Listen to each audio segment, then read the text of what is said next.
evening and welcome to another edition of Economics Unbound. And I'm not alone, as always. I'm with my co-host, Nana. Now, remember, Nana, when President Cyril Ramaphosa announced a stimulus package in April 2020? The Minister of Finance, Tito Mboweni, announced in May, 2 months into the lockdown, that he would table a supplementary budget to give an indication of the altered growth forecast for our country and therefore the altered economic policy priorities of Treasury and government as a whole. Good evening, Tans and dear viewer. Yes, Tans, I do remember. The Minister of Finance, Tito Mboweni, told the National Council of Provinces recently that South Africa was staring a sovereign debt crisis in the eyes as soon as 2024 if the country's spending and economic outlook did not change dramatically. This thus makes the supplementary budget one of the most anticipated budget speeches of post-apartheid South Africa, as it marks a watershed moment in the fortunes of the nation. In February 2020, the minister mounted the steps of Parliament to deliver the 2020 budget speech.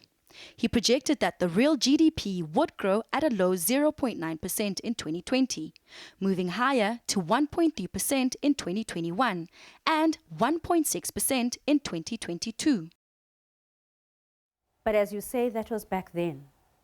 The global growth forecast and outlook had improved marginally at the time. So the minister said reallocations and additions totaled 111.1 billion over the medium term, of which 60 billion was set aside for Eskom and SAA. Wow, now things have changed dramatically. And he has forecast a deep contraction of 7.2% for 2020, and he told us that in his budget speech yesterday. Nana, he talked a lot about zero-based budgeting. Now, do you know, perhaps, what zero-based budgeting really is? Yes, Tans, I do, but it just confuses me on what he wanted to say precisely. Zero-based budget. Tans, help me on this one. Now, I'm sure you do know what it really means. Let me give you an idea. It actually implies scrupulous cost containment by weighing each and every item of expenditure. And Mboweni believes that Parliament should endorse this approach of his. He called it the narrow way, he said. It would mean a significant departure from the current approach of using 1 year's budget as a baseline for that year, for the budgeting of the following year, rather. Instead, every new budget should start from a base of 0, he proposed. South African unemployment has also risen to around 30.1% in the first 3 months of this year. The South African economy is now expected to contract by 7.2% in 2020. This is the largest contraction in nearly 90 years. Inflation, however, will remain low in 2020. Ah, I see. So this zero-based budgeting system will also go very well hand in glove with the district development framework, which the president has put in place so we can focus our attention on where the people are and on supporting economic activity in the lives of our people. It would entail focusing on infrastructure development and other growth-enhancing measures, while cutting all unnecessary expenditure we thought we could afford and yet can't afford. Let's hear what President Cyril Ramaphosa had to say. Infrastructure investment is also an important signal to the economy that investment and expansion is happening, which will improve consumer and business confidence, leading to increased economic activity. It is for this reason I keep saying that infrastructure, in the end, is the flywheel through which we want to generate economic activity. In the long run, infrastructure investment increases the capacity of the economy, reducing the cost of transport and the capacity and reliability of key services like electricity and municipal services. This enables more efficient supply chains. It will lead to increased productivity and will drive sustainable economic growth and a faster pace of job creation. The supplementary budget has painted a bleak picture of the South African economy as the country battles the coronavirus pandemic. It shows a deterioration in government finances with marked increased debt, weak revenue collection, and more spending pressures. The local economy is now expected to contract, as we have said, at 7.2% this year. South Africa is struggling to hold its head above water as the coronavirus pandemic continues to leave a trail of destruction in its wake. The National Treasury says millions of jobs are at risk and households are experiencing increased hardship. The country has to balance its health needs with the severe economic effects such as job losses, lower tax revenue and higher poverty. The economy was already struggling before the pandemic. It is now expected to contract by 7.2% this year, down from 0.9% growth forecasted in February. Finance Minister Tito Mboweni says this supplementary budget sets out a roadmap to stabilize debt, improve how government spends money, and grow the economy. South African unemployment has also risen to around 30.1% in the first 3 months of this year. The South African economy is now expected to contract by 7.2% in 2020. This is the largest contraction in nearly 90 years. Debt is another nightmare the country continues to deal with. Mboweni says at the end of this fiscal year, gross national debt will be close to 81.8% of GDP. He says in the next 3 years, compensation and debt service costs will be the largest expenditure items, outstripping the investments government makes in human capital, social and economic infrastructure, as well as service delivery. Government continues to spend far more than it collects in revenue, and public finances are dangerously overstretched. Mboweni says South Africa has accumulated far too much debt, and this downturn will add more to that growing number. The finance minister says government intends to borrow about $7 billion from international finance institutions to support its response to the pandemic. So far, only the New Development Bank has decided to lend us $1 billion, which is equivalent to plus minus 18 billion rand, depending on the day. So that's a New Development Bank.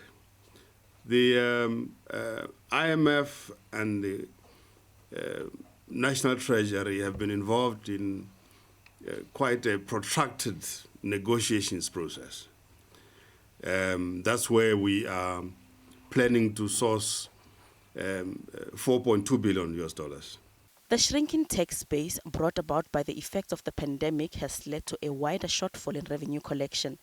Revenue collection for this financial year is now expected to be just over 304 billion rand, lower than the 2020 budget estimate. Gloria Sefakomosi, SABC News, Johannesburg. Well, thank you, Glorious. After the break, we will bring you some political reactions to the supplementary budget. Please stay with us.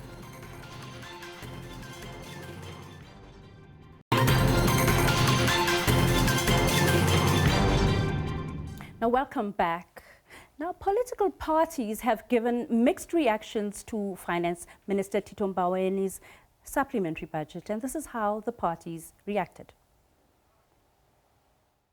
We know the minister's got no fiscal space to move. He's going to have to borrow money, but we didn't see enough detail about what plans are going to be implemented to ensure that we don't have a sovereign debt crisis, and that he referred to. We see that the debt to GDP is escalating to 15.7%, 700 plus billion rand, which is staggering when compared to January, when we already were in a bad situation.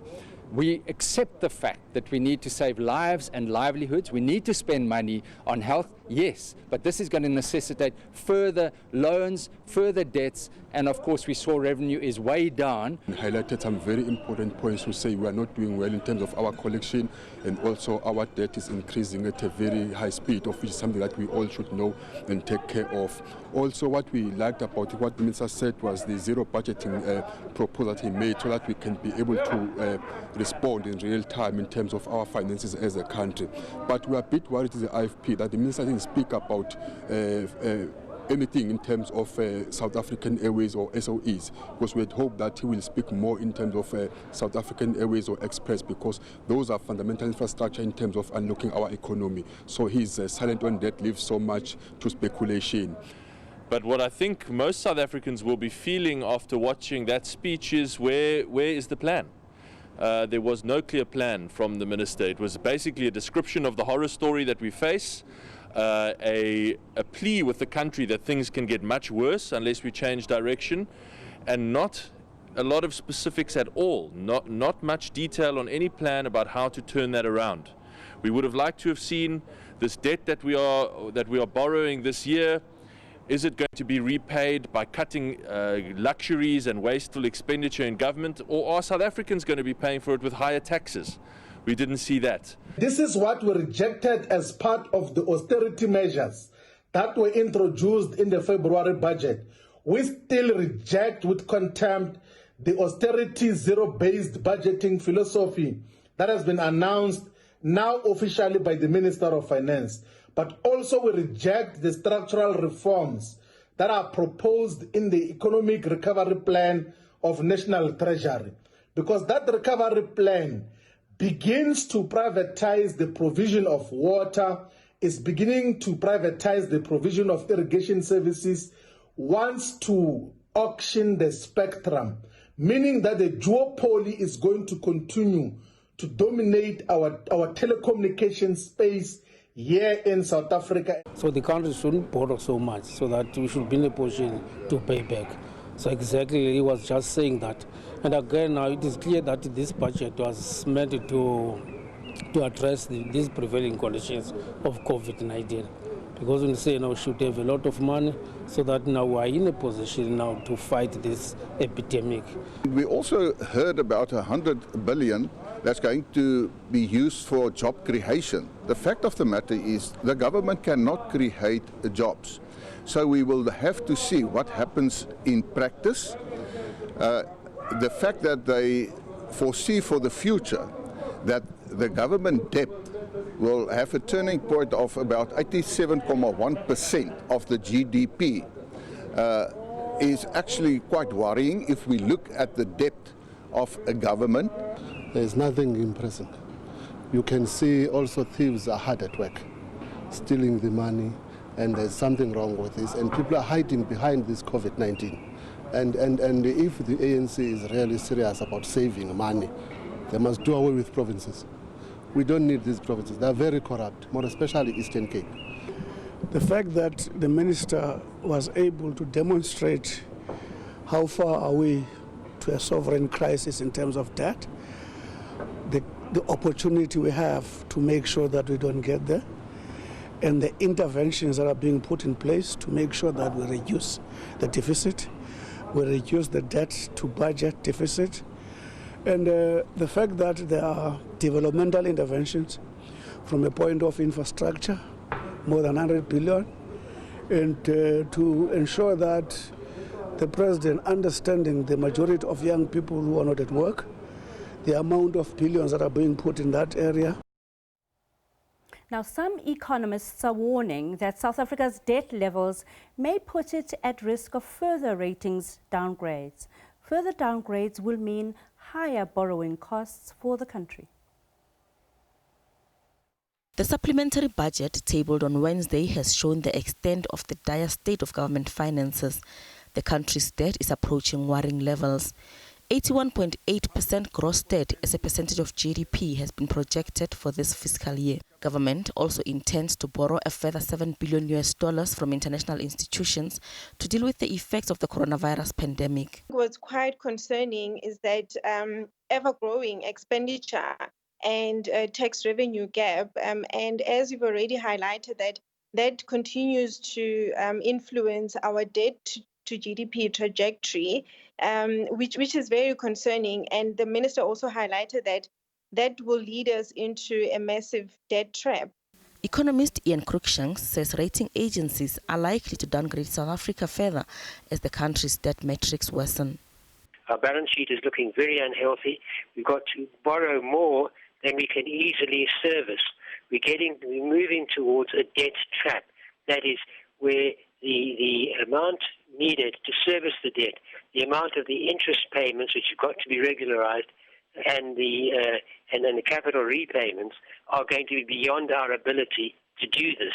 And I think that this is when we look at debt being 87% of GDP. That's a frightening number, and you can be quite sure if that's what they're disclosing now, it's likely to work out in the course of this year to an even higher number.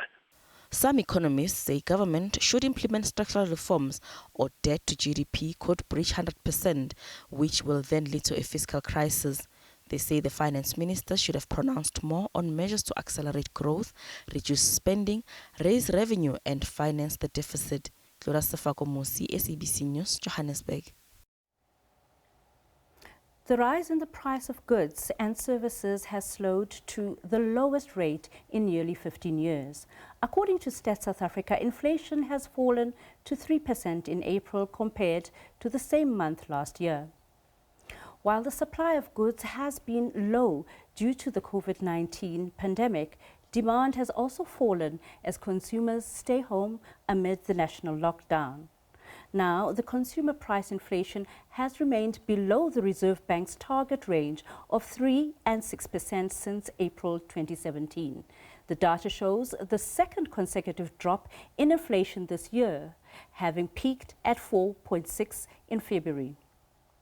Transport costs went into negative territory for the month as South Africa experienced the harshest part of the national lockdown. Core inflation, which excludes food and energy sector price increases, came in at 3.2%. Food price inflation came in at 4.6% last month, as consumers had greater demand for oil and fat foods as well as meat. The news offers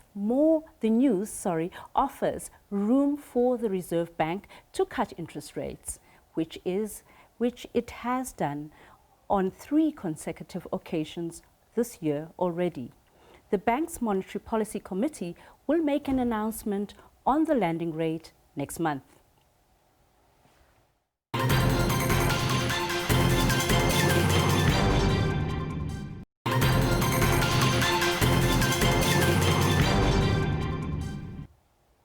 Welcome back. The Minerals Council of South Africa commends Finance Minister Tito Mbowene's response to the critical economic issues facing our country.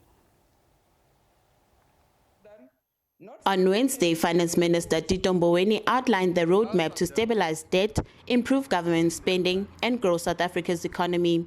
The Minerals Council of South Africa has noted the minister's efforts, but warns it will take some doing to get the local economy on the right track. Yesterday's budget touched on the critical economic issues facing the country.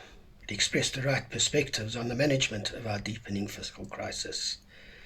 Minister Mboweni provided South Africans with a realistic and stark perspective of the gravity of the economic crisis. We concur with him that the country's biggest burden is its debt. And as he noted, the downturn will add more. It's heartening that the minister plans to have debt stabilizing at 87% of GDP. The fear is that several lofty targets announced in previous budgets have been missed. It's absolutely vital that this target is not exceeded. His commitment to zero-based budgeting will be critical to the road ahead. The task to rescue the economy is huge and will require the kinds of fundamental changes outlined by Minister Mboweni. We hope government and the rest of the country will have the will to do what is needed. Otherwise, the spectre he raised of pre-war Germany and, more recently, Argentina, Zimbabwe and Greece are indeed what lies before us. In his supplementary budget, Minister Mboweni identified infrastructural development as one of the ways to stimulate renewed economic growth. Government has already committed 100 billion rands over 10 years towards this process. The council says this is a good idea, but notes it will take some time before there are tangible outcomes. It says when the process is set in motion, it has to be done efficiently and at a minimal cost.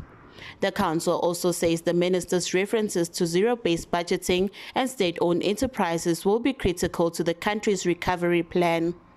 Nothando Makutulela, SABC News, Johannesburg.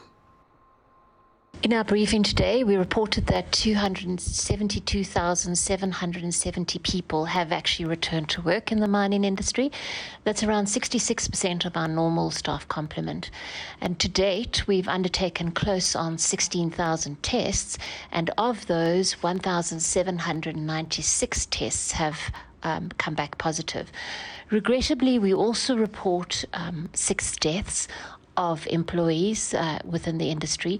2 of the people who had died had not yet been recalled to work after lockdown. The mining industry, another announcement that we made today was that the mining industry, directly and under the auspices of the Minerals Council, is seeking to increase its COVID-19 testing capacity, both for the companies themselves and actually in support of the country's overall testing imperative as well. Now, you know that companies are required to test employees that fail screening measures, but in addition to that, companies have adopted a risk-based approach that encompasses, for example, additional testing for people who are deemed to be at risk just because of their occupations, such as healthcare workers, security personnel, those people who are in high-traffic areas. And some companies are testing returning mine workers, particularly when they're coming from hotspot areas. And then, of course, when clusters of infections are identified, then additional testing is required.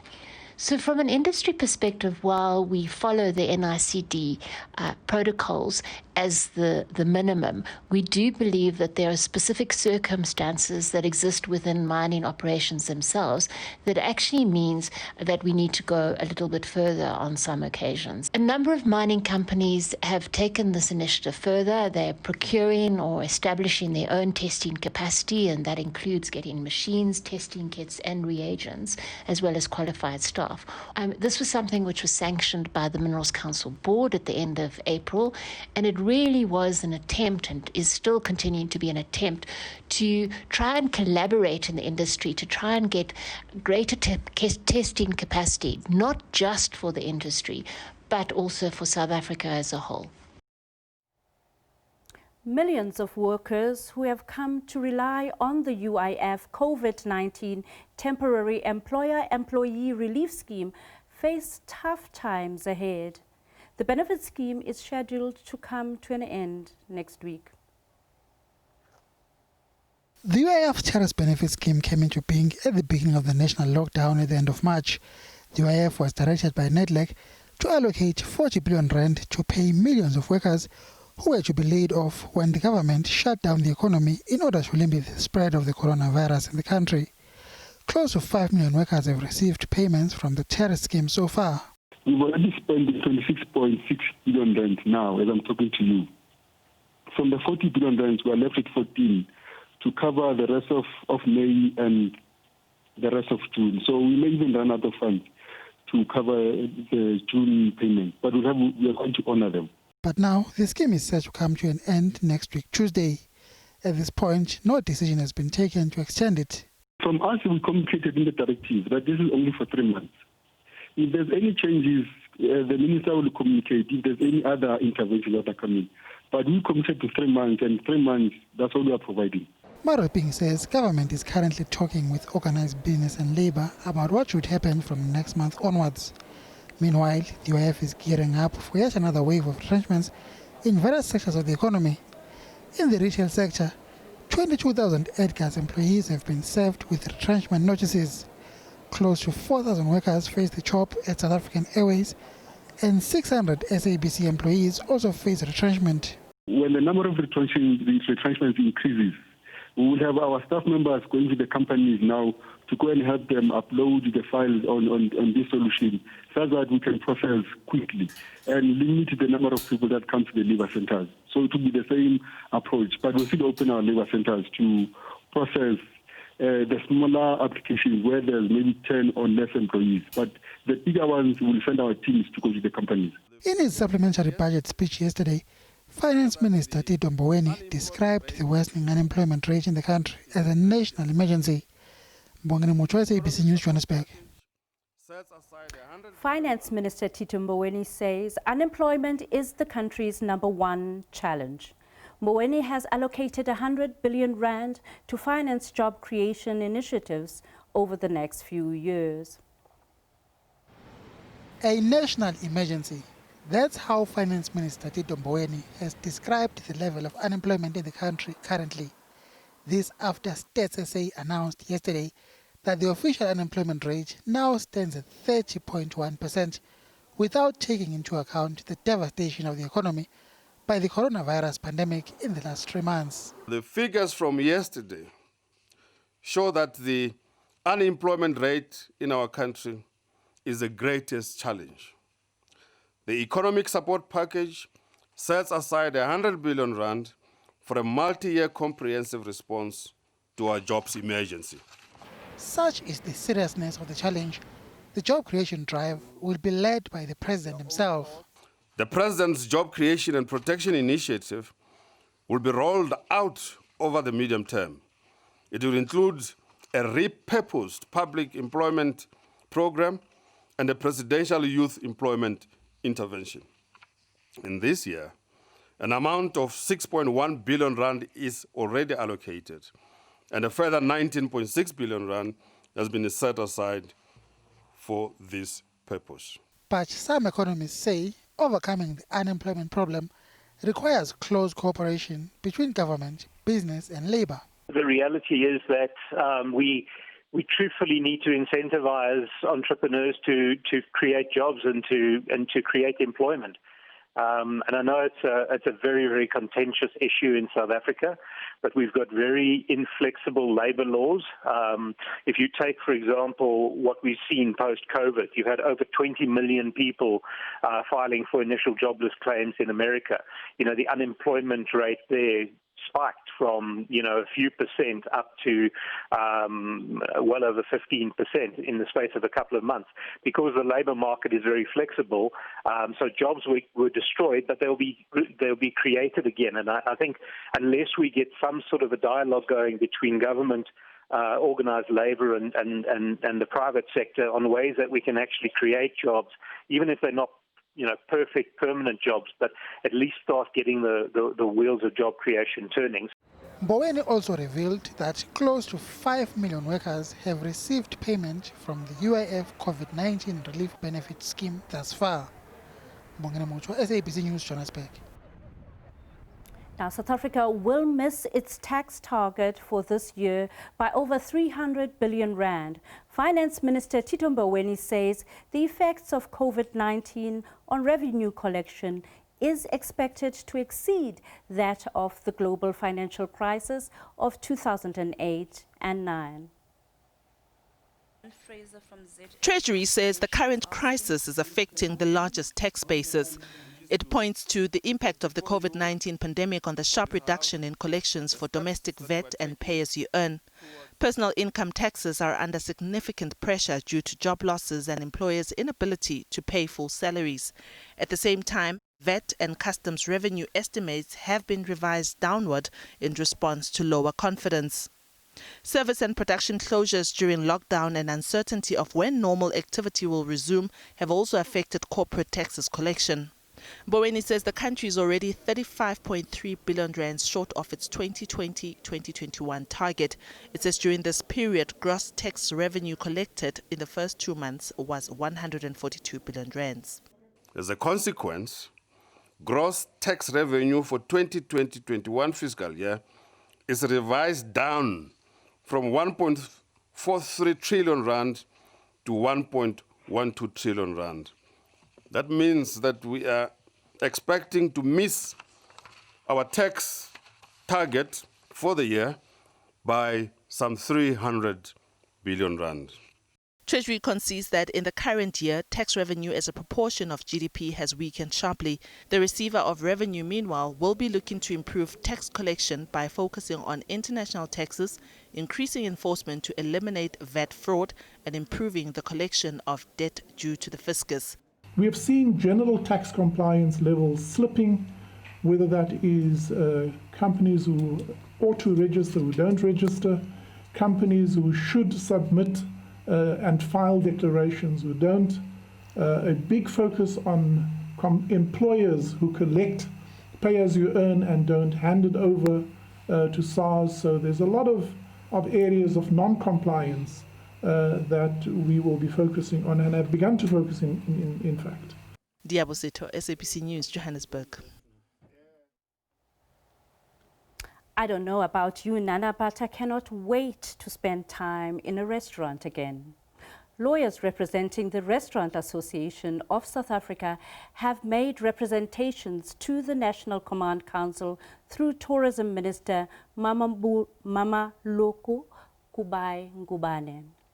The association is requesting restaurants to open at 70% capacity to sit down patrons and to sell alcohol. Now, RASA has 7,000 members. The association says the restaurant industry has suffered severely during the last 3 months of the COVID-19 lockdown and was in the process of compiling a list of restaurants that have closed permanently.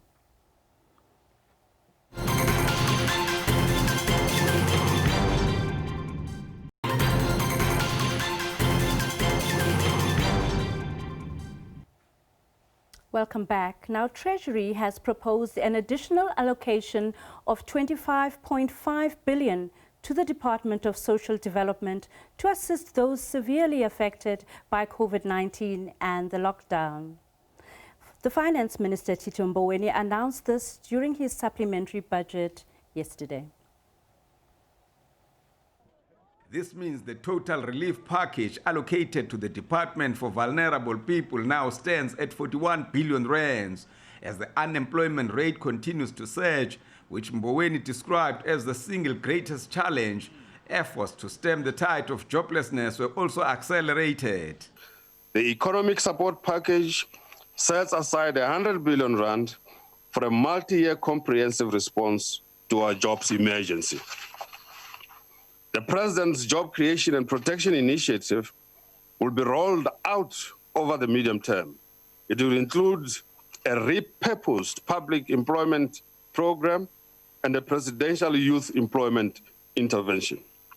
In this year, an amount of 6.1 billion rand is already allocated, and a further 19.6 billion rand has been set aside for this purpose.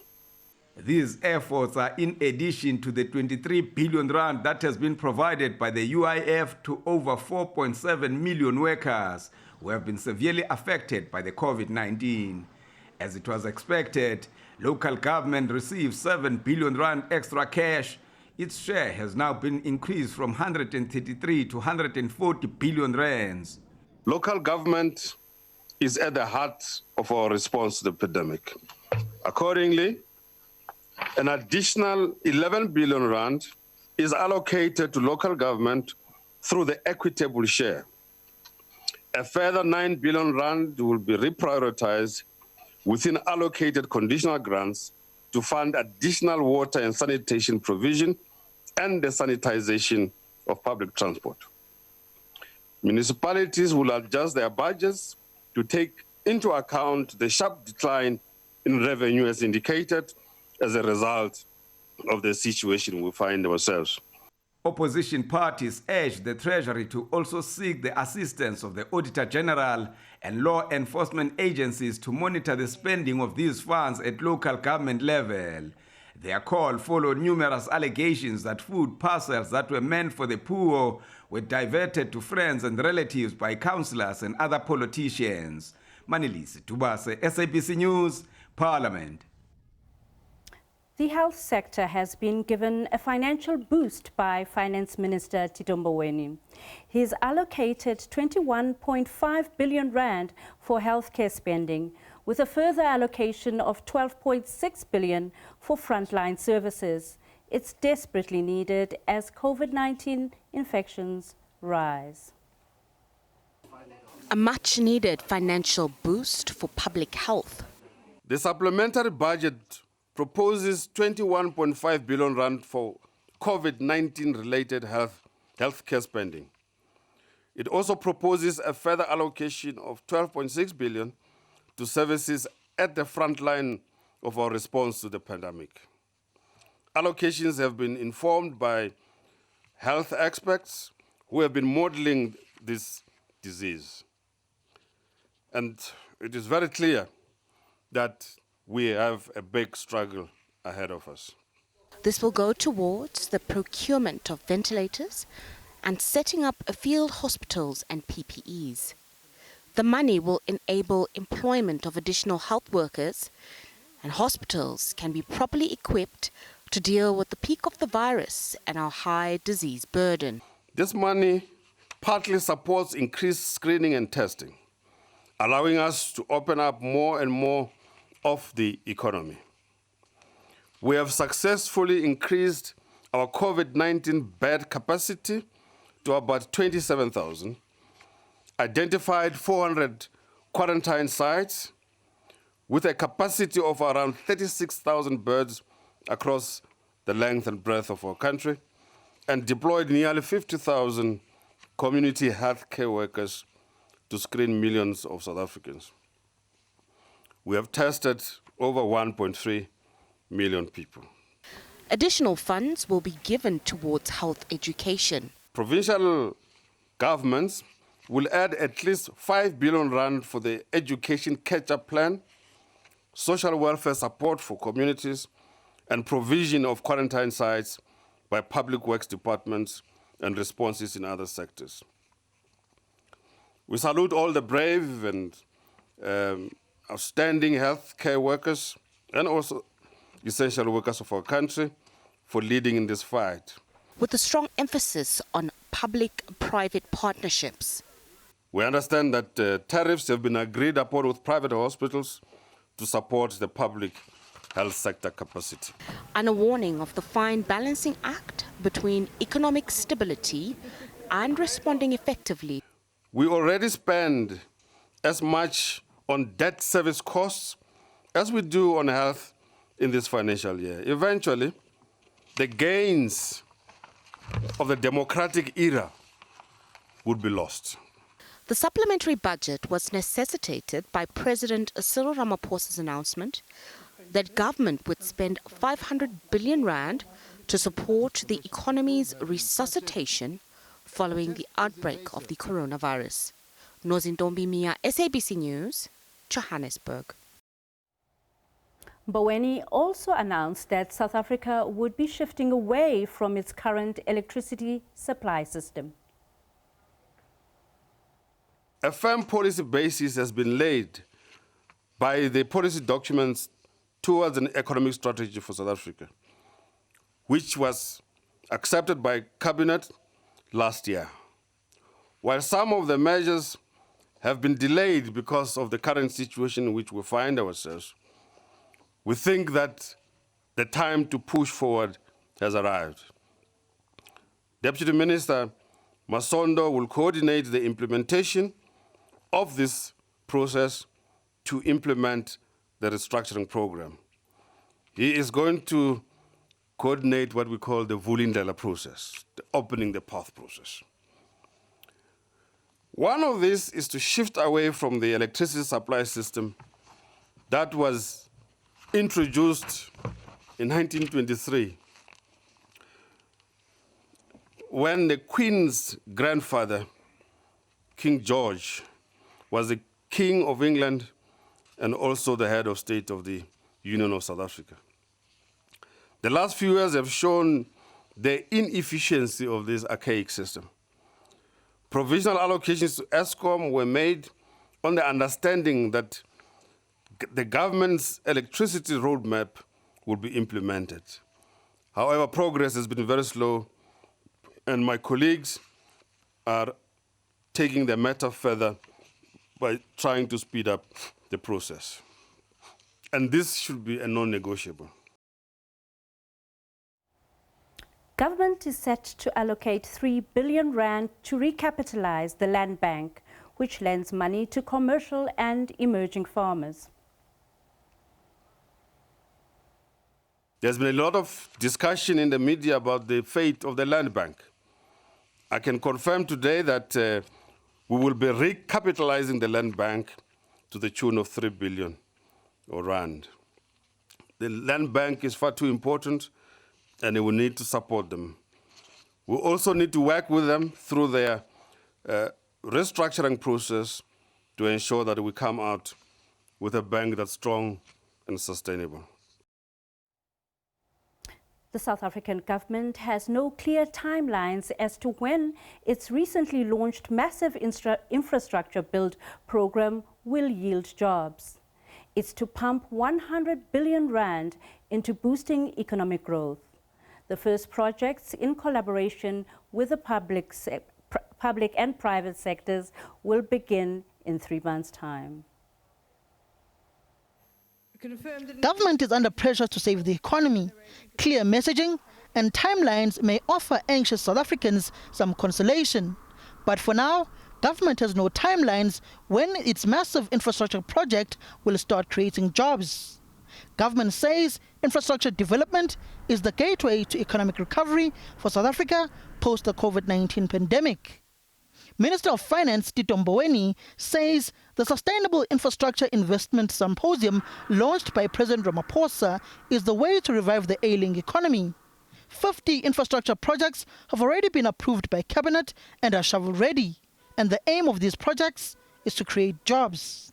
Building a bridge to a post-lockdown future will require that we build high-quality physical bridges, roads, railways, ports, and other infrastructure.